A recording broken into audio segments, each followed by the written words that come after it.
Balik tanaw tayo sa paggamit ng phone booth. Noon kasi ay mayroong paninda sa mga train station at convenience store na prepaid card o mas kinila lang phone card upang magamit ang phone booth anytime na walang pag-aalala kung tayo ay mayroong barya. Ang paraan ng paggamit ay kunin mo muna ang handset bago ka maglagay ng barya o kaya ang prepaid card. Kung landline number lang ang tawagan ay sapat na ang 10 yen upang makatawag. Ngunit kung ang cellphone number naman ang iyong tawagan ay kailangan mong maglagay ng 100 yen. Number dial. Ngunit sa loob ng phone booth, pagpasok mo lang nito ay may makikita kang maraming nakasulat. Ito yung silbing gabay sa iyong paggamit nito. Mahalaga ang phone booth hindi lang sa pangyayari na nawala yung cellphone, nalubot ang iyong cellphone, o kaya nakalimutan ang iyong cellphone. Ito ay public phone at nakakatulong during natural calamities. Kaya tandaan na sa phone booth, ang hyakuyen ay mahalaga para makatawag sa mga cellphone na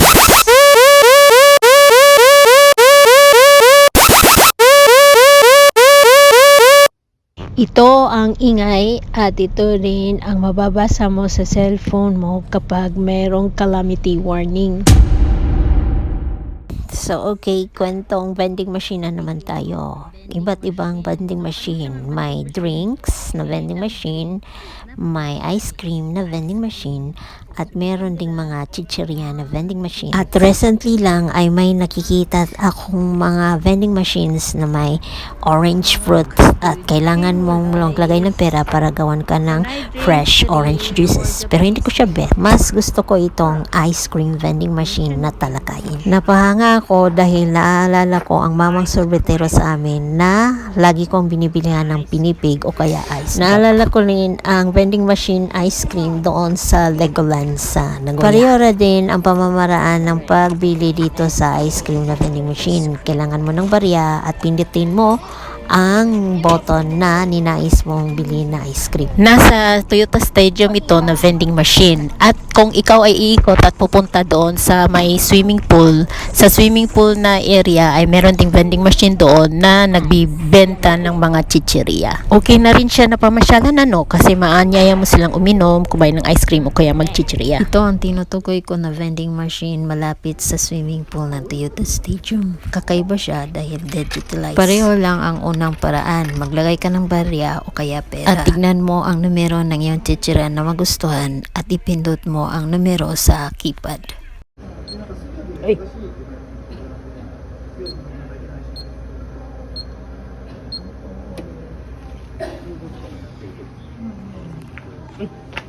Ang vending machine na ito ay medyo kahawig ng Family Mart convenience store na vending machine.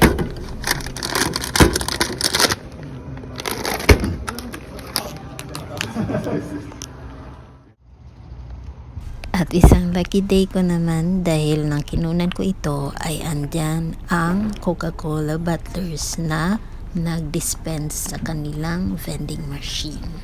So, ito yung larawan sa loob ng vending machine.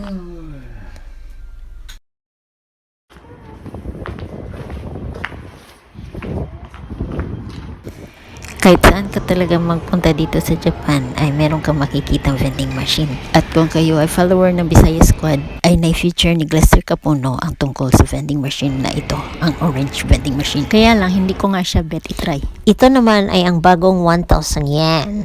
Matapos ang barya na 1 yen, 5 yen, 10 yen, 50 yen at 100 yen ay ang 1,000 yen. Ang pinakaunang paper bill sa Japan ay ang 1,000 yen. Susunod ang 5,000 yen at ang pinakamalaki ang 10,000 yen. Nakakatuwa sa Midori Bowling dahil hindi lang siya may pabilyaran, meron din siyang tinatawag na hip-hop hockey. At ito yon mga kadud, hindi siya nilalaro na pampa kundi sa kamay. Diba ang hockey ay isa sa pinakasikat na game tuwing tiglamig? Ampas-ampasin mo lang at kailangan bantayan mo na hindi mahuhulog sa butas. Ito na naman tayo sa mga butas. Kamay kasi siya nilalaro. Pero kapag nilalaro mo siya na nakaski tool, ay kailangan mo talaga siyang ipasok doon sa net para ang iyong team ay makapag-score. Sa Sa aking kapanahonan ay may naalala kong pelikula nito, ang Mighty Ducks at ang The Cutting Edge. Magandang movie yan sa aking kapanahonan. Dito naman tayo tungkol sa convenience store dito sa Japan. Nakahanap ng social commerce ng 7-Eleven ay natagpuan nila itong Lawson. Ang Lawson, sabi pa nila. Sa immigration ko nakita una ang Lawson. Tapos ang Family Mart naman ay sa City Hall. Itong mga 7-Eleven ay kahit saan-saan. Para sa akin, ang convenience store ng Japan ay parang sari-sari store sa atin sa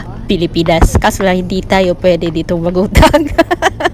Bukas siya dito mga kadud ng 24 hours kaya masagot lahat ang iyong pangangailangan kapag may pera ka lang talaga. Dito naman tayo sa tindahan na tinatawag nilang Denki or Electric and Home Appliances. Kahit sa isang hardware or home center ay makakita ka ng mga appliances, ang itong tindahan ay mas malawak ang kanilang mga paninda tungkol sa mga ganyang bagay, ang appliances.